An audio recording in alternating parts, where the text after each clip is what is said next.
Hello guys. So in this video हम लोग discuss करने वाले हैं प्रीवियस ईयर सेल में आए हुए questions.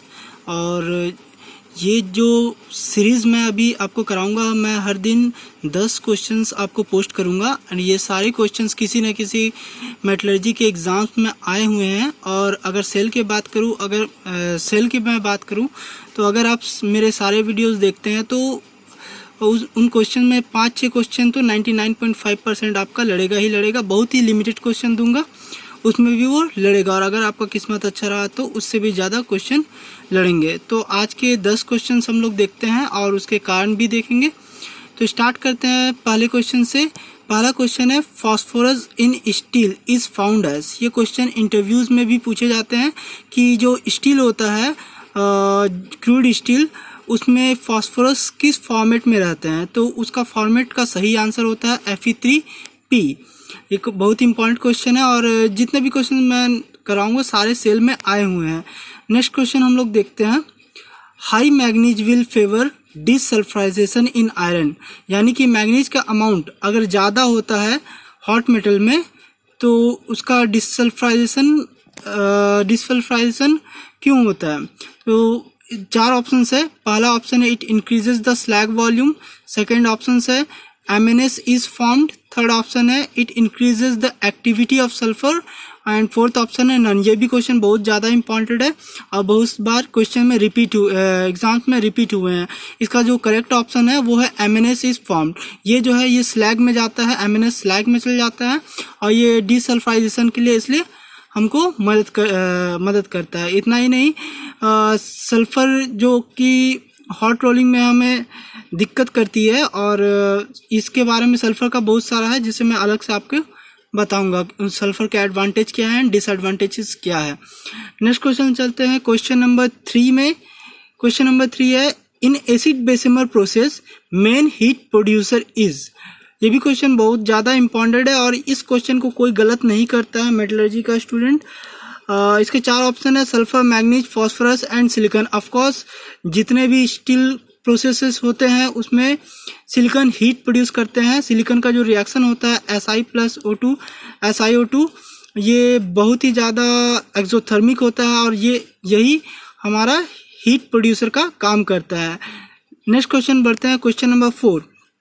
In basic Bessemer process main heat producer is. So यहाँ पे भी सेम वही ऑप्शन है sulphur, manganese, phosphorus and silicon. But आप देख रहे होंगे कि आंसर में फॉस्फोरस टिक मारा हुआ है। जी हाँ, इसका आंसर फॉस्फोरस। बहुत जगह आप लोगों को मिलेगा कि ये सिलिकॉन ही आंसर है, बट इसका सिलिकॉन आंसर बिल्कुल भी नहीं है, ये रॉन्ग आंसर है। इसका करेक्ट आंसर है फॉस्फोरस। वैसे इसका क्या कारण है ये आप मुझे कमेंट करके ज़रूर बताइएगा और अगर नहीं पता है तो भी कमेंट कीजिएगा, मैं आपको ज़रूर बताऊंगा। ओके, सो नेक्स्ट क्वेश्चन चलते हैं। हाँ, इसका आंसर बिल्कुल सही है, phosphorus is the correct option. और बहुत बार रिपीटेड क्वेश्चन को ही मैं बता रहा हूँ, बहुत ही ज़्यादा इंपॉर्टेंट है। ये समझ लीजिए कि आप किसी भी कॉम्पिटिटिव एग्जाम में जा रहे हो मेटलर्जी का तो ये क्वेश्चन आपको 100% आने चाहिए। और ये क्वेश्चन टाटा स्टील जेट में भी बहुत बार पूछा गया, इस साल भी इनफैक्ट पूछा गया था। नेक्स्ट क्वेश्चन बढ़ते हैं।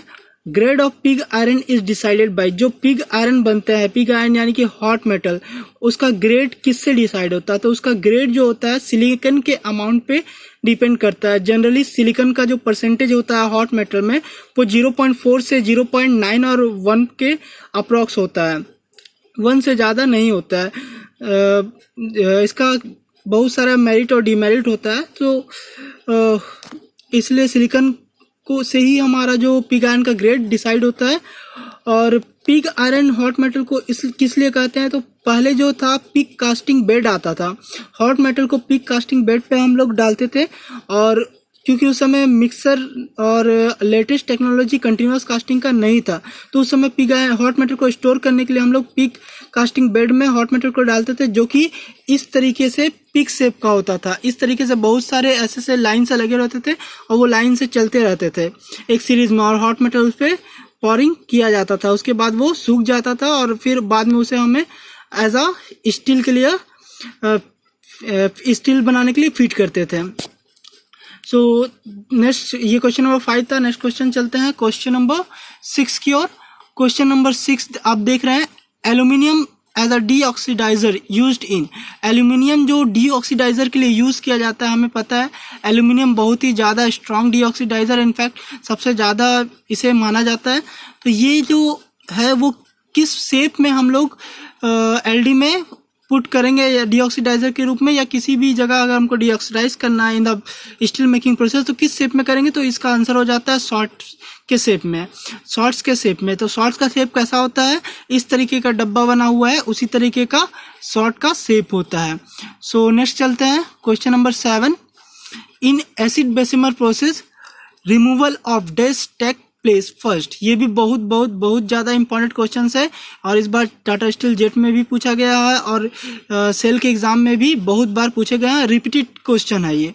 सो in acid Bessemer process, acid Bessemer process आप सब जान रहे होंगे, बेसिमर प्रोसेस दो तरीके से होता है, एसिड और बेसिक बेसिमर। एसिड बेसिमर सबसे ज़्यादा पुराना और सबसे पहला प्रोसेस था स्टील मेकिंग का, और इसमें हम लोग एसिडिक लाइनिंग का यूज़ करते थे। तो इसमें 4 ऑप्शन है, carbon, silicon, manganese and sulphur. तो आप सोच रहे होंगे कि कोई भी प्रोसेस हो, हमारा जो सबसे पहले रिमूव होगा वो सिलिकॉन ही होगा, क्योंकि लेटेस्ट टेक्नोलॉजी में एलडी में 4 से 5 मिनट में हमारा सारा सिलिकॉन एंड हो जाता है। लेकिन यहाँ पे silicon is wrong answer, carbon is correct. जी हाँ, कार्बन सही है। अब आप सोच रहे होंगे कैसे, तो देखिए नीचे मैंने सीक्वेंस लिखा हुआ, कार्बन सबसे पहले रिमूव होगा, उसके बाद सिलिकॉन होगा, उसके बाद manganese, then sulphur and phosphorus, very less amount पे, very very less you can say, because acidic process में हम लोग नेग्लिजिबल ही फॉस्फोरस रिमूव कर पाते हैं, तो कह सकते हैं। अब आप पूछ रहे होंगे कि सिलिकॉन के होते हुए कार्बन कैसे रिमूव हो सकता है, सिलिकॉन सबसे ज़्यादा कम अमाउंट में रहता है और सबसे ज़्यादा डीऑक्सीडाइजर है। तो ऐसा इसलिए होता है क्योंकि सिलिकॉन जो है वो ऑक्सीजन से मिलकर SiO2 बनाएगा, ये ऑक्सीडेशन का प्रोसेस होगा, और हम जो एसिड प्रोसेस कर रहे हैं वो उसमें हम लोग एसिडिक लाइनिंग का यूज़ करते हैं। एसिडिक लाइनिंग यूज़ करने की वजह से सिलिकॉन का ऑक्सीडेशन उतना फास्ट नहीं हो पाता जितना कि बेसिक प्रोसेस में होता है। सो कार्बन हमारा सबसे पहले रिमूव होता है। Question number 8, under vacuum which is used as a deoxidiser. Vacuum में किसे डीऑक्सीडाइजर के रूप में यूज़ किया जाता है, तो ऐसे तो हमारे 4 ऑप्शन है, aluminium, silicon, carbon and none of this. हम जानते हैं एल्यूमिनियम बहुत ही ज़्यादा स्ट्रॉन्ग डीऑक्सीडाइजर है, बट जब हम लोग वैक्यूम करते हैं ना, वैक्यूम डीगैसिंग प्रोसेस आप लोगों ने पढ़ा होगा मेटलर्जी में, वैक्यूम डीगैसिंग प्रोसेस जो होता है उसमें RH डीऑक्सीडाइजर भी यूज़ करते हैं, और उसमें भी हम लोग कार्बन को ही स्ट्रॉन्ग डीऑक्सीडाइजर के रूप में यूज़ किया जाता है। तो carbon is the right answer, because vacuum की कंडीशन में सबसे ज़्यादा डीऑक्सीडाइज करने वाला एलिमेंट कार्बन होता है। और ये सारे ओके, सो आपको क्वेश्चन नंबर 7 और 8 समझ आ गया होगा, होप करते हैं। अगर नहीं आया तो आप कमेंट में इसे पूछ सकते हैं। क्वेश्चन नंबर 9 है, launching of dash is done in LD process. इसका आंसर सभी को पता होगा कि ऑक्सीजन लॉन्चिंग हम लोग एलडी प्रोसेस में करते हैं, जो कि 99.5% प्योर रहता है। Next question is, the life of lining can be increased by. जो लाइनिंग होता है, लाइफ होता है, वो कैसे इंक्रीज किया जाता है, किसी भी फर्नेस या फर्नेस का ही किस तरीके से हम लोग पढ़ा सकते हैं। तो पहला ऑप्शन है टैपिंग। हम सबको पता है टैपिंग से कभी भी लाइफ बढ़ना पॉसिबल नहीं है। बी है ब्लोइंग करके हम लाइफ बढ़ा ही नहीं सकते हैं। सी है पर्जिंग आप लोगों को पता होगा, पर्जिंग पाइप होता है एलडी में, तो इससे भी हम लोग नहीं कर सकते। Fourth option fettling and gunning. अगर आपको नहीं भी पता होगा तो आप इसे मार ही दोगे। वैसे फेटलिंग एंड गनिंग क्या होता है, हम लोग गनिंग करके जो भी जगह हॉट स्पॉट यानी कि रिफ्रैक्टरी लाइनिंग खराब हो गया हो उसे हम फेटलिंग या गनिंग करके ठीक करते हैं। इसमें क्ले या फिर जो भी रिफ्रैक्टरी मटेरियल है उसे लिक्विड या पाउडर फॉर्म में उस जगह पे लगाया जाता है। सो नेक्स्ट क्वेश्चन, आज एक और क्वेश्चन ज़्यादा कर लेते हैं, 11 क्वेश्चन कर लेते हैं। Hot spot is, hot spot क्या होता है? तो हॉट स्पॉट जो होगा वो हमें कभी कभी ब्लास्ट फर्नेस में जब रिफ्रैक्टरी डैमेज होता है तो उस जगह पे हमें एक रेड लाइट यानी कि अंदर का हीट का एक पार्ट जैसा रेड लाइट जैसा शो होता है, उस रेड लाइट को हम लोग हॉट स्पॉट बोलते हैं। सो रिफ्रैक्टरी डैमेज रेड लाइट को हम लोग क्या बोलेंगे? हॉट स्पॉट, ये सारे आपको 4 ऑप्शंस होंगे। मैंने डायरेक्ट आंसर लिखा है ताकि आपको एक्सप्लेन करूँ। सो आज के लिए इतना ही करते हैं। और ये जितने भी क्वेश्चंस बताए हैं most of the important question है, तो नेक्स्ट सीरीज में बनाऊंगा, लेकिन उसके लिए आपको चैनल को सब्सक्राइब एंड इस वीडियो को like and hit the bell icon so that आपको नेक्स्ट वीडियो की लिंक और आपको नेक्स्ट वीडियो प्रोवाइड हो पाए। So please subscribe my channel, जैसे कि सारे यूट्यूबर बोलते हैं। And thank you.